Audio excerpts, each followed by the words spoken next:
আজ তোমাদের সাথে কোনো মেকআপের ভিডিও আমি শেয়ার করছি না।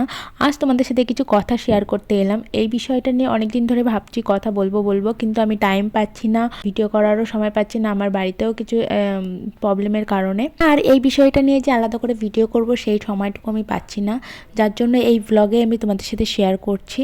এই বছরে এই জিনিসটা প্রচণ্ড পরিমাণে হচ্ছে, শুধু আমার সাথে হচ্ছে না, আমি যে দেখছি ফেসবুকে সবার সাথে এই ঘটনা ঘটে যাচ্ছে। তাই ভাবলাম আমারও কিছু কথা বলার দরকার আছে, যেহেতু আমার সাথে এরকম কোনো দিন আগে হয়নি, এই বছর বেশি পরিমাণে হচ্ছে। একটা দুটো হলেও মানা যায়, পরপর দুটো তিনটে ইনসিডেন্ট আমার সাথে এই ঘটনা ঘটলো। সত্যি কথা বলতে আমি এই বিষয়টা নিয়ে কথা বলতে চাইছিলাম না, কিন্তু যখন দেখছি যে সবার সাথে একই ঘটনা ঘটছে, বা আমার সাথেও দু তিনবার ঘটনা ঘটে গেছে, পরবর্তী যাতে না হয় এই ঘটনা, যার কারণে আমি ভিডিওটা তোমাদের সাথে শেয়ার করছি। তাদেরও সত্যিই খুব খারাপ লাগে যখন দেখি ভাইরাল ডেটগুলোতে খুব প্রচুর পরিমাণে বিয়ে হচ্ছে, সেই ডেটগুলোতে আমরা বসে আছি, সবাই কাজ করছে, আমরাই শুধু বসে আছি, তখন সত্যিই খারাপ লাগে। কারণ কিছু কিছু পাবলিকের জন্য যারা আগের থেকে বুকিং করে, ঠিক আছে আমার কাজ দেখে বুকিং করে, বা অনেক দিন আগে বুকিং করে অ্যাডভান্স পেমেন্টও করে, তারপর কিছুদিন পরে আবার বলে যে দিদি আমার ওই ডেটে বিয়ে হচ্ছে না, ক্যান্সেলেশন করে বা অ্যাডভান্স পেমেন্ট চাই। তো এইসব সত্যিই খুব খারাপ লাগে।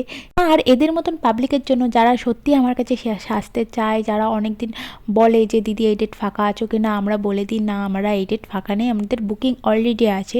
আর এরপরে কি হয়, বিয়ের 1 মাস আগে আসে ক্যান্সেলেশন, বলে যে দিদি আমার এই ডেটে বিয়ে হচ্ছে না, বা আমার কারোর মেডিকেল ইস্যু আছে, বা বিয়ে ক্যান্সেল হয়েছে, বা আমাদের ফ্যামিলিগত কারোর কেউ মেকআপ আর্টিস্ট আছে, আমি ওর কাছেই সাজবো, ও আমাকে বলছে ওকে তোকে আমি সাজাবো, এই সব বলে ক্যান্সেল করছে। তোমাদের মতন কিছু মানুষের জন্য যারা আমার কাছে সত্যিই সাজতে চায়, যারা আমার কাছে বুকিং চায়, কিন্তু আমি তাদেরকে বুকিং দিতে পারি না, তাদেরকে সাজাতেও পারি না।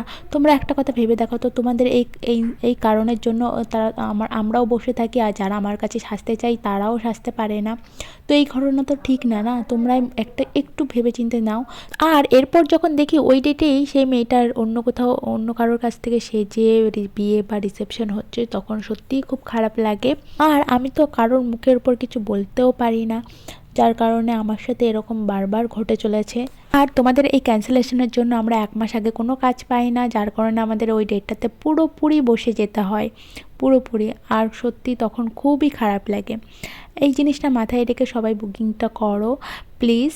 আর আমার আপকামিং ব্রাইডদের জন্য বলবো যে সত্যি তোমরা একটু টাইমটা মেনটেন করো, যারা আছো সবাই একটু টাইমটা মেনটেন করে তাড়াতাড়ি বসার চেষ্টা করো। তো ভিডিওটা এই পর্যন্তই শেষ করো।